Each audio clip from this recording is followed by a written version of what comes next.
দেখো চলে এসেছি 13-2 নম্বর অঙ্কে।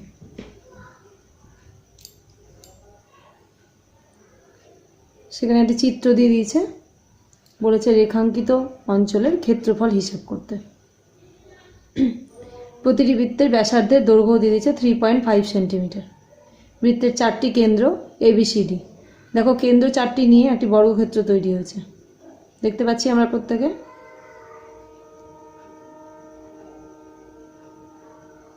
আমি যদি একটা বৃত্তকে 4 ভাগে ভাগ করি,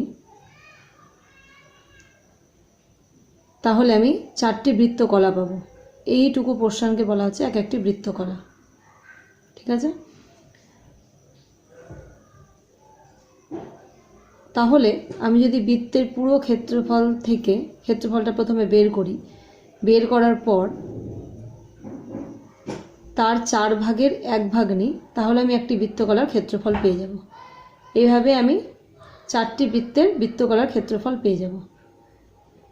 পুরো 4টি বৃত্তের ক্ষেত্রফল থেকে 4টি বৃত্তকলার ক্ষেত্রফল বাদ দিলে আমি রেখাঙ্কিত অঞ্চলের ক্ষেত্রফল পেয়ে যাব। করছি সমাধান। বৃত্তের ব্যাসার্ধ দিয়ে দিয়েছে, প্রতিটি ব্যাসার্ধের মান 3.5 সেন্টিমিটার। তাহলে একটি বৃত্তের ক্ষেত্রফল আমি বের করতে পারবো। পুরো বৃত্তটার ক্ষেত্রফল πr² বর্গ সেন্টিমিটার। মান বসিয়েছি, কাটাকাটি করে হয়েছে 38.5 সেন্টিমিটার। তাহলে 4টি বৃত্ত আছে আমি দেখতে পাচ্ছি, 4টি বৃত্তের ক্ষেত্রফল বের করব। 4 গুণিত 38.5 বর্গ সেন্টিমিটার সমান 154 বর্গ সেন্টিমিটার। এবার যদি একটি বৃত্তের ক্ষেত্রফল 38.5 হয়, আমি যদি একে 4 ভাগে ভাগ করি, অর্থাৎ 360 ডিগ্রি কোণ, একটি কোণের মান 90 ডিগ্রি, 90 ডিগ্রি বাই 360 ডিগ্রি সমান 1/4। তাহলে একটি বৃত্তকলার ক্ষেত্রফল কত হবে? পুরো বৃত্তের ক্ষেত্রফলটাকে, পুরো একটি বৃত্তের ক্ষেত্রফলকে 4 দিয়ে ভাগ। তাহলে 4টি বৃত্তকলার ক্ষেত্রফল কত হবে? ওটা ইন্টু 4 মানে 38.5 বর্গ সেন্টিমিটার। তাহলে রেখাঙ্কিত অংশের ক্ষেত্রফল কত হবে? আমি তো আগেই বলেছি, পুরো 4টি বৃত্তের মোট ক্ষেত্রফল থেকে 4টি বৃত্তকলার মোট ক্ষেত্রফল বাদ দিলে আমি রেখাঙ্কিত অংশের ক্ষেত্রফল পেয়ে যাব। তাহলে 154 বিয়োগ 38.5 বর্গ সেন্টিমিটার সমান 115.5 বর্গ সেন্টিমিটার।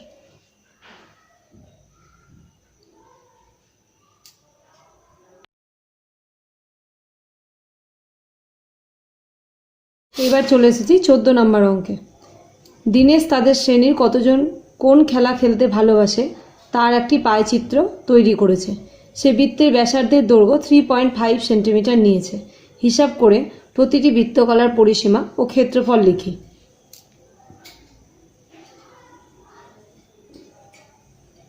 সমাধানে এটাও অনেকটা 13-2 নম্বর অঙ্কের মতোই। সমাধান। বৃত্তের ব্যাসার্ধ দিয়ে দিয়েছে 3.5 সেন্টিমিটার। এ ও বি, আমি একটা বৃত্তকলা দেখতে পাচ্ছি, যে বৃত্তকলাটি কেন্দ্রে 90 ডিগ্রি কোণ উৎপন্ন করেছে। তাহলে এ বি বৃত্তচাপের দৈর্ঘ্যটা কত হবে? পুরো পরিধিটার 4 ভাগের 1 ভাগ। তাহলে 1/4 অংশকে দেখানো হয়েছে 90 ডিগ্রি বাই 360 ডিগ্রি। টোটাল কোণটা 360 ডিগ্রি, আর একটি 4 ভাগে ভাগ করলে একটি কোণ হবে 90 ডিগ্রি।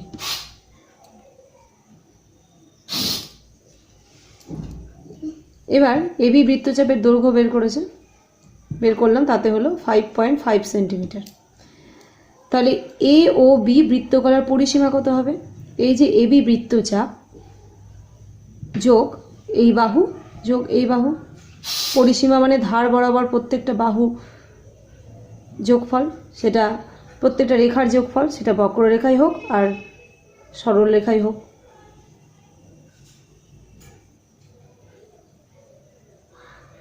তাহলে 5.5 সেন্টিমিটার হচ্ছে এবি বৃত্তচাপ, 3.5 সেন্টিমিটার ওএ আর 3.5 সেন্টিমিটার ওএ এবং ওবি, তাতে হলো 12.5 সেন্টিমিটার। তাহলে এ ওবি বৃত্তকলার ক্ষেত্রফল কী হবে? পুরো ক্ষেত্রফলটার 4 ভাগের 1 ভাগ, মানে একই 4 ভাগের 1 ভাগ 1-এর 4টা কীভাবে আসছে 90/360, টোটাল কোণটা 360 আর 1 ভাগ কোণ মানে 90 ডিগ্রি, তো 90/360 ইন্টু পাই আর স্কোয়ার, আর মানে 3.5। দেখো মান বসিয়েছি, মান বসিয়ে দাঁড়িয়েছে 77/8 সমান 9.625 বর্গ সেন্টিমিটার।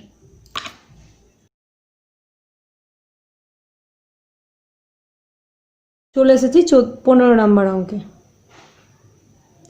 চিত্র দিয়ে দিয়েছে, একই অঙ্ক, রেখাঙ্কিত নকশা করা আঁকা ক্ষেত্রের পরিসীমা ও ক্ষেত্রফল বের করতে দিয়েছে। দেখো অঙ্কটা করে দিয়েছি, তোমরা দেখো, প্রত্যেকে দেখবে। প্রতিটি বৃত্তচাপের পরিসীমা বের করেছি 90/360 ডিগ্রি করে, 66/7 সেন্টিমিটার হয়েছে। তাহলে 4টি বৃত্তচাপের পরিসীমা কত? বৃত্তচাপ রেখাঙ্কিত অংশ মানে শুধু এই 4টি বৃত্তচাপ, তার পরিসীমা বের করতে হবে। তাই 4 ইন্টু একটি বৃত্তচাপের পরিসীমা সমান 37.5 সেন্টিমিটার। আবার 4টি বৃত্তকলার ক্ষেত্রফল সমান 90 ডিগ্রি/360 ডিগ্রি মানে 1/4 ইন্টু 22/7 ইন্টু 6 ইন্টু 6 ইন্টু 4। 4 কেন হলো? কারণ 4টি বৃত্তকলা বলেছে, বর্গ সেন্টিমিটার। তাতে দাঁড়ালো 792.7 বর্গ সেন্টিমিটার। এবার টোটাল বর্গক্ষেত্রের ক্ষেত্রফল থেকে যদি আমি 4টি বৃত্তকলার ক্ষেত্রফল বাদ দিয়ে দিই, তাহলে আমি রেখাঙ্কিত অংশের অর্থাৎ নকশা করা অংশের ক্ষেত্রফল পেয়ে যাব। তাহলে চিত্রিত বর্গক্ষেত্রের ক্ষেত্রফল, একটি বাহুর দৈর্ঘ্য যদি 12 সেন্টিমিটার হয়, তাহলে বর্গক্ষেত্রের ক্ষেত্রফল কত হবে? 12 ইন্টু 12 বর্গ সেন্টিমিটার মানে 144 বর্গ সেন্টিমিটার। তাহলে রেখাঙ্কিত অংশের ক্ষেত্রফল কত হবে? বর্গক্ষেত্রের ক্ষেত্রফল থেকে 4টি বৃত্তকলার ক্ষেত্রফলটা বাদ দিতে হবে। দেখো বাদ দিয়েছি, বাদ দিয়ে হয়েছে 216/7 সমান হচ্ছে 30.67 বর্গ সেন্টিমিটার।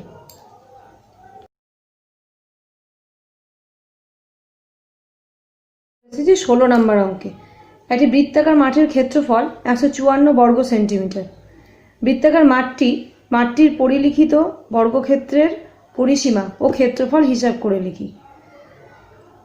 বৃত্তাকার মাঠটির পরিলিখিত বর্গক্ষেত্র মানে বৃত্তাকার মাঠটি মাঝে অবস্থিত, বর্গক্ষেত্রটি বৃত্তাকার মাঠের বাইরে অবস্থিত, পরিলিখিত। তাহলে তার পরিসীমা ও ক্ষেত্রফল বের করতে হবে। আবার বলেছে যদি বর্গক্ষেত্রটি বৃত্তাকার মাঠের অন্তর্লিখিত হতো, তাহলে বর্গক্ষেত্রটির পরিসীমা ও ক্ষেত্রফল, অন্তর্লিখিত মানে বর্গক্ষেত্রটি বৃত্তের মধ্যে অবস্থিত হতো। তাহলে কিভাবে সমাধান করব? মাঠের ক্ষেত্রফল দিয়ে দিয়েছে, আমরা বৃত্তাকার মাঠের ক্ষেত্রফল জানি পাই আর স্কোয়ার। সে প্রশ্ন অনুসারে দুটোই সমান, সেখান থেকে ব্যাসার্ধ বের করব আর। তারপরে দেখো সমাধান করে বুঝিয়ে দিচ্ছি।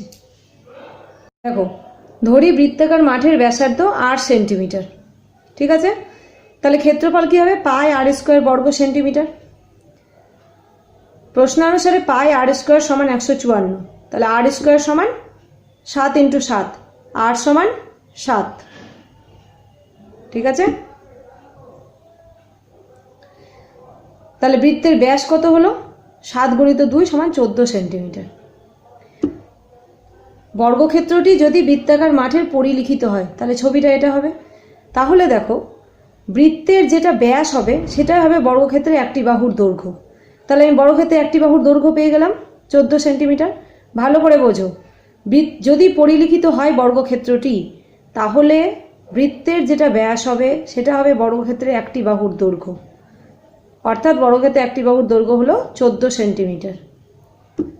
তাহলে বৃত্তাকার মাঠের পরিলিখিত বর্গক্ষেত্রের পরিসীমা কত হবে? আমরা বর্গক্ষেত্রের পরিসীমা জানি 4 ইন্টু একটি বাহুর দৈর্ঘ্য মানে 4 ইন্টু 14 সেন্টিমিটার সমান 56 সেন্টিমিটার। ক্ষেত্রফল কত হবে? বাহুর স্কোয়ার মানে 14 স্কোয়ার বর্গ সেন্টিমিটার মানে 196 বর্গ সেন্টিমিটার।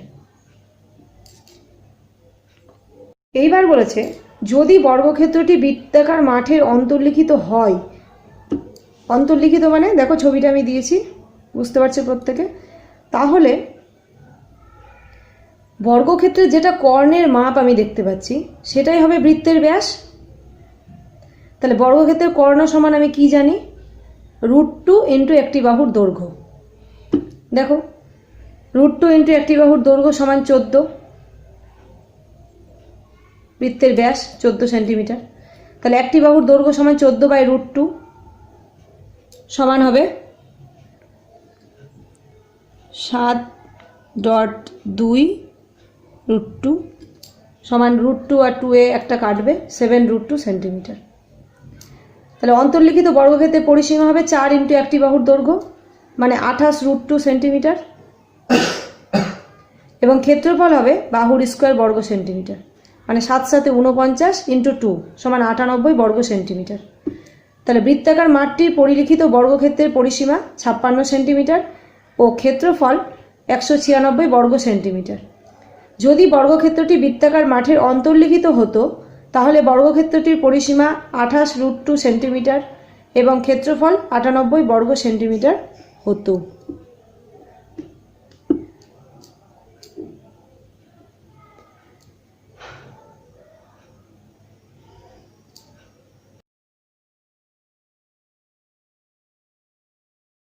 এইবার চলে এসেছি 17 নম্বর অঙ্কে। সেখানে বৃত্তকলাগুলি এবার বৃত্তকলা দিয়ে দিয়েছে। বৃত্তকলাগুলি রেখাঙ্কিত অঞ্চলের পরিসীমা ও ক্ষেত্রফল নির্ণয় করতে বলেছে। দেখতে পাচ্ছ রেখাঙ্কিত অংশ কোনটা দেখতে পাচ্ছ সেটাও বাহুর মাপ দিয়ে দিয়েছে, কোনটা হচ্ছে 90 ডিগ্রি।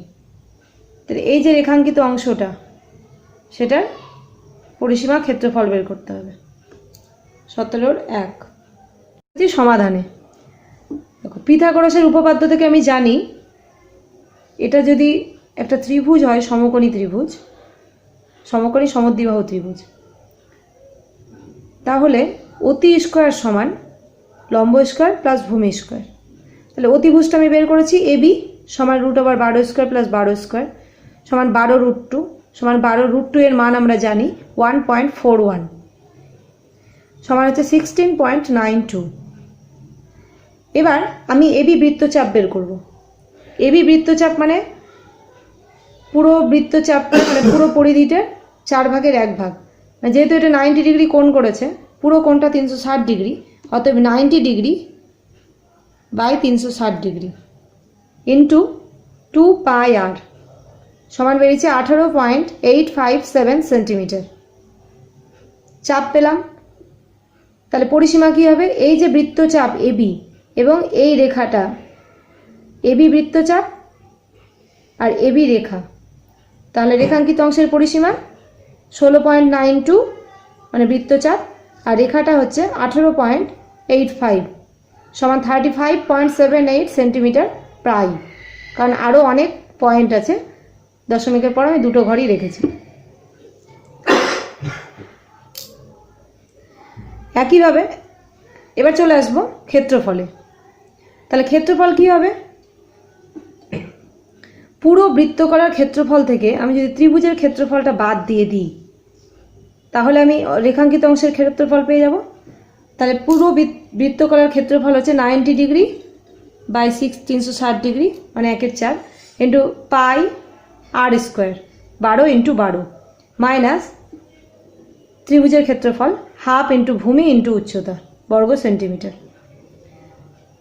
এটা দাঁড়ালো 792/7 মাইনাস 72 বর্গ সেন্টিমিটার সমান 288/7 বর্গ সেন্টিমিটার সমান হলো 41.17 বর্গ সেন্টিমিটার।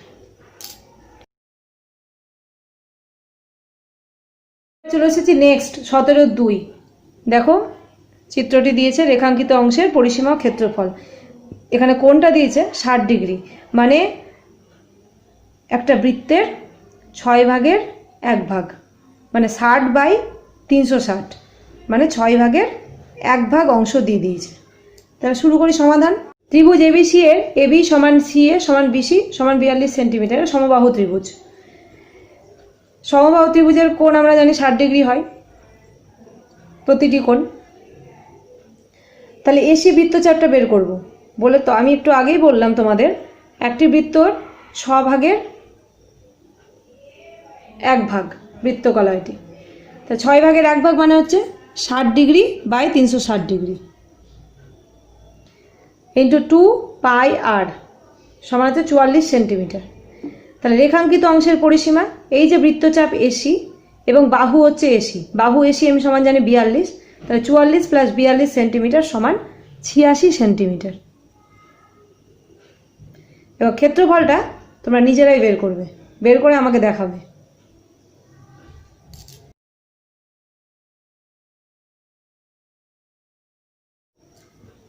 এইবার চলে আসবো 18 নম্বর অঙ্কে।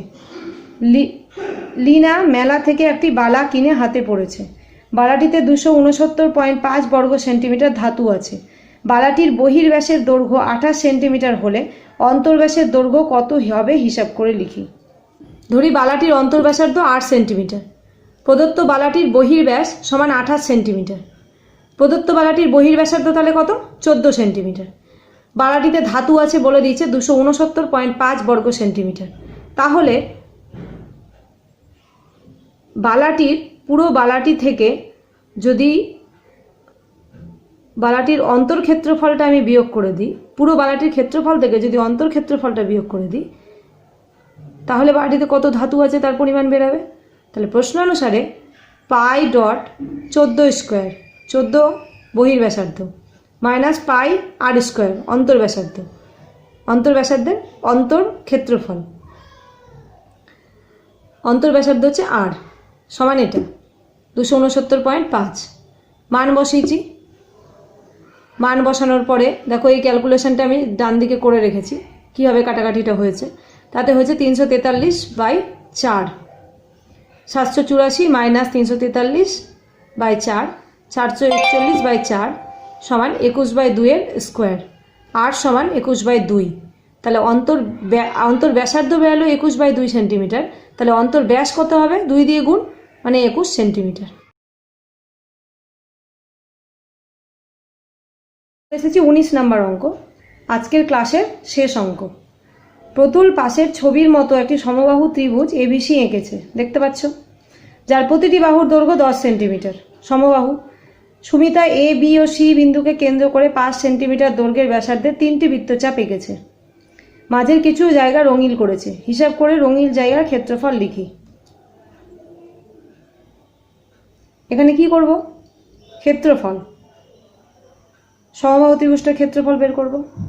তারপরে এক একটি বৃত্তকলার ক্ষেত্রফল বের করব। তা 3টি বৃত্তকলার ক্ষেত্রফল, সমবাহু ত্রিভুজের ক্ষেত্রফল থেকে 3টি বৃত্তকলার ক্ষেত্রফল বিয়োগ করলে আমি এই রঙিন অংশের ক্ষেত্রফলটা পেয়ে যাব। এবার সমবাহু ত্রিভুজ মানে 60 ডিগ্রি কোণ, তাহলে পুরো বৃত্তটার 6 ভাগের 1 ভাগ, মানে 60 ডিগ্রি বাই 360 ডিগ্রি। চলে আসি সমাধানে। প্রতিটি বৃত্তচাপের ব্যাসার্ধের দৈর্ঘ্য বলে দিয়েছে 5 সেন্টিমিটার। একটি বৃত্তকলার ক্ষেত্রফল 60 ডিগ্রি বাই 360 ডিগ্রি, মানে 1/6 ইন্টু পাই আর স্কোয়ার বর্গ সেন্টিমিটার। 1/6 ইন্টু 22/7 ইন্টু 5 ইন্টু 5 বর্গ সেন্টিমিটার। তাহলে 3টি বৃত্তকলার ক্ষেত্রফল কত হবে? ইন্টু 3, কাটাকাটি করে হয়েছে 39.28 বর্গ সেন্টিমিটার। এবার আমরা জানি সমবাহু ত্রিভুজের ক্ষেত্রফল হচ্ছে √3/4 ইন্টু বাহুর স্কোয়ার। বাহু মানে 10 ইন্টু 10 বর্গ সেন্টিমিটার সমান √3 ইন্টু 25 বর্গ সেন্টিমিটার সমান 25 ইন্টু √3 মান আমি জানি 1.732 বর্গ সেন্টিমিটার, তাই 43.3 বর্গ সেন্টিমিটার।